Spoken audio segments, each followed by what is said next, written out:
Good afternoon, everyone. Today we're going to be talking about Yangon City, located in the nation of Burma, or Myanmar as it is officially known today. This place is absolutely mind-blowing to look at, and its history is even more incredible. We're going to talk about it all today. First, I want to take a look at these spires. They are everywhere in this city, thousands of them, and they are all made of solid gold. They also have diamond finials mounted into their peaks. These are referred to as pagodas by the local Buddhist population. The vast majority of them were said to have been built over 2,000 years ago, during a time where the actual Buddhas were alive. The most famous pagoda in Yangon is the Great Shwedagon Pagoda, which stands 325 feet tall and 430 feet in circumference. It is plated with 60 tons of solid gold and a 76-carat diamond on top. This thing is absolutely insane and is one of the most incredible pieces of old world technology I've personally ever seen. What I find really interesting about these pagodas is that the people of Yangon will openly tell you that they were built by the Buddhas, and they tell us that during the time of the Buddhas, telepathy was possible, teleportation was possible,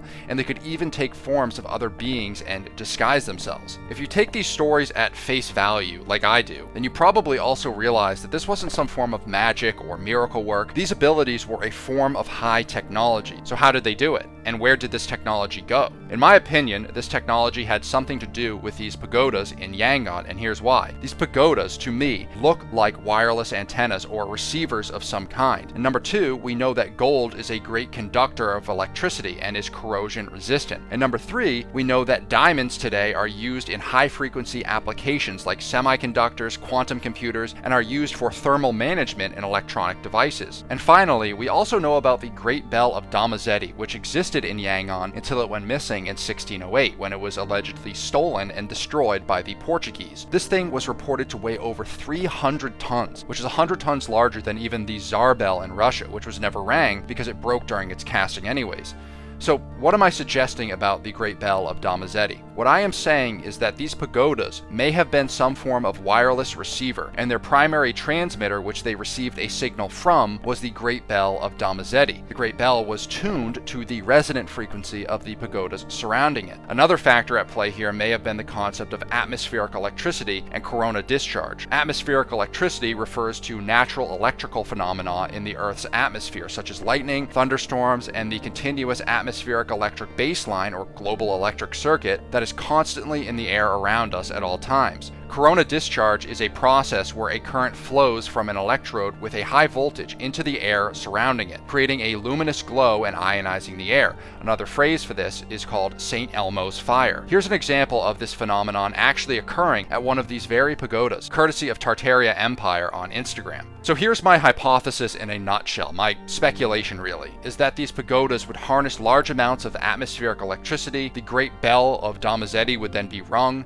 which would cause the pagodas to vibrate and create a profound electromagnetic reaction. How this reaction was then harnessed to give humans the powers of telepathy and teleportation, I truly cannot say. But given the information we know about Yangon City and the Buddhist legends surrounding it, I think it's worth considering the possibility that these pagodas were actually some form of high technology that utilized resonant frequencies and atmospheric electricity. Something you guys probably don't know about me yet is that my day job is actually as a wireless engineer. I work with frequencies and signals almost every day of the week. So I'm going to try my best now to break down this concept of resonant frequencies for you guys even more. Again, my hypothesis here surrounding Yangon stems on the idea that the pagodas were wireless receivers, and the surrounding bells, like the Great Bell of Dhammazedi, were the wireless transmitters. Think of it the same way as the radio in your car, how it's a wireless receiver, and the radio tower miles away is the wireless transmitter, or how your Wi-Fi router in your house is your transmitter and the receiver is the Wi-Fi card in your laptop or phone. A few months ago, I bought a set of 440 Hz tuning forks and an A4 handbell. The musical note A4 matches the 440 Hz resonant frequency. On your screen now, you can see me ringing the handbell and causing the tuning fork to vibrate. Make no mistake, this is not caused by sound waves alone. This is harmonic resonance. If I replace the tuning fork with any other frequency but 440 Hz, it wouldn't match and the tuning fork would not vibrate. For instance, if I replaced the 440 Hz tuning fork with a 512 Hz tuning fork, then rang the bell, nothing would happen. However, if I bought a C5 handbell, that 512 Hz fork would resonate with it. Here's a list of a few common musical notes and their corresponding resonant frequencies. Let's take this all a step further. You know when you're on your laptop and you connect to your home Wi-Fi network, you usually have two wireless bands to choose from, the 2.4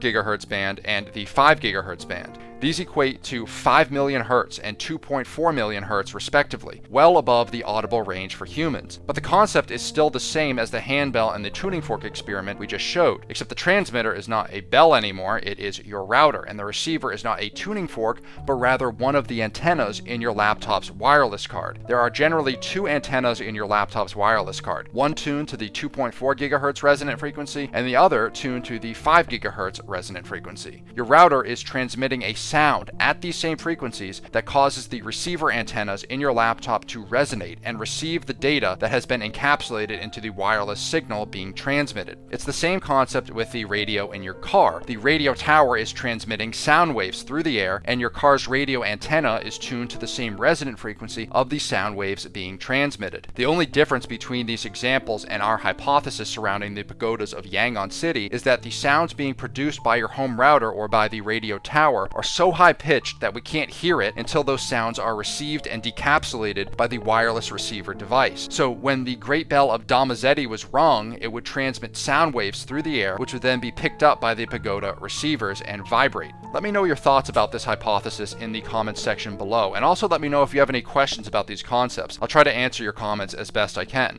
Before we go today, I also wanted to discuss a few other items. The bell in the thumbnail of this video is actually the Mingun bell, also in Burma. This is a real photograph taken in 1897 by a British explorer named Sir George Bullough. I colorized it and extended the right side with AI for the thumbnail. Here's the original photograph for your reference. The bell is 90 tons and was said to have been cast in 1808. But looking at this picture, I find that a little bit hard to believe, because less than 100 years later, these locals are literally wearing loincloths. Yet we are told that less than 100 years before this photograph was taken, they were a hyper-sophisticated kingdom building giant castles like the Mingun Pagoda, casting 90-ton bells and suspending them dozens of feet in the air. The story goes that in 1839, a powerful earthquake struck the region around Mingun, Burma, causing significant damage to many structures, including the Mingun bell and the pagoda it was housed within. The quake was said to have resulted in the partial collapse of the unfinished Mingun Pagoda, a massive stupa that was intended to be the world's largest. Despite the devastation, the Mingun bell survived the earthquake intact and was subsequently moved to a pavilion near the Irrawaddy River, where it remains to this day. Let me know what you think of this narrative in the comments section below. Alright guys, so these are the art treasures of Kinloch Castle, and Kinloch Castle was the home of Sir George Bullough. You can see it was commissioned in 1897, completed in 1900 supposedly, this giant castle. But this is just the house of Sir George Bullough, where he housed all of his information and photographs of his various ventures across the world, including this one to Rangoon or Yangon City in Burma. So we'll scroll down a little bit. You can see this guy's book collection from all his explorations. You have India, you have South Africa, China, Japan. Man, would I love a few days to explore this guy's personal collection. Super incredible. So let's scroll down a little bit further. We can see this first photograph. Again, Rangoon is actually the old name for the city of Yangon today. So whenever we see Rangoon in this guy's collection, this actually means the city of Yangon that we were exploring in today's video. So the first photograph is this beautiful ornate mosque known as the Mughal Mosque, which I find very interesting because Mughal meaning Mongol, and we know all about the Mongol Tartarians, and we know about their architecture, which is very similar to this. But anyways, yeah, you can see just on its face here the Mughal Mosque, the Mongol Mosque, which is located in the city of Yangon today, or the old city of Rangoon. Beautiful architecture. You can see the tech on top. Scroll down a little bit further and we have the golden umbrellas. These things are absolutely remarkable to me. Things that we see in the old world were done with decoration in mind. They're very ornate. Things to be beautiful, to be inspiring, to the human spirit, to elevate the human spirit. But I don't think these things were purely just to look at. I don't think they were purely just to be inspirational. Almost every building from the old world that we see also has a function built into it, and I don't think that these golden umbrellas were any exception to that. You can see the tech on the top here. These were some form of wireless receiver, in my opinion. This next photo is baffling. I'll put another photo on your screen right now of another one of these headdresses that I find really interesting.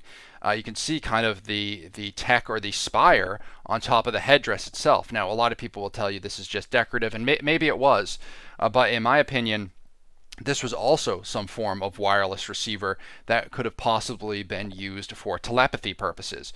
You know, we talked about the bell being tuned to the resonant frequency of the spires.